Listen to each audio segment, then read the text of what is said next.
Kenza a 10 ans. C'est la maman de Kenza. Mais elle ne vit pas comme les autres petites filles de son âge. Kenza a encore une tétine, ne se sépare jamais de sa peluche. Elle est en partie déscolarisée. Le soir de l'attentat, elle et sa mère ont échappé de justesse à la mort.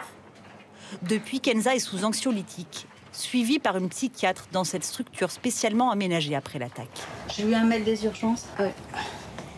6 ans après l'attentat et malgré son traitement, elle continue d'avoir des crises de panique. Elle faisait une crise. D'angoisse. Ouais, d'angoisse. Elle hurlait, non, non.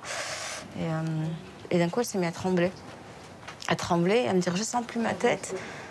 La vie de Kenza, 4 ans à l'époque, et celle de sa mère ont basculé, juste ici. Kenza me dit, maman, il y a un camion. Et en fait, je la plaque au sol et je me couche sur elle. On est dans le noir, j'entends un gros bruit.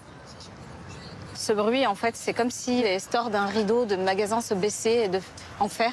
Et je vois juste que le camion repart devant moi. Le poids lourd conduit par le terroriste passe au-dessus d'elle. J'entends une voix comme ça, maman tu saignes, maman tu saignes. Et en fait c'est là que je me souviens que ma fille elle est couchée sous moi. Elle me regarde en état de choc et elle tremble. Depuis, gérer les angoisses de Kenza est devenu le quotidien de sa mère.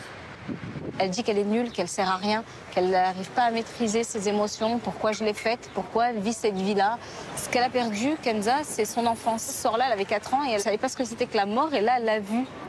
Comme elle, près de 700 enfants, souvent en état de stress post-traumatique, sont venus consulter dans ce centre depuis l'attentat. 6 ans plus tard, de nouveaux petits patients arrivent encore.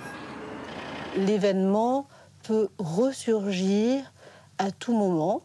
Par exemple, l'enfant va entendre un bruit de camion et à ce moment-là, les images de ce qu'il a vécu vont ressurgir comme un film.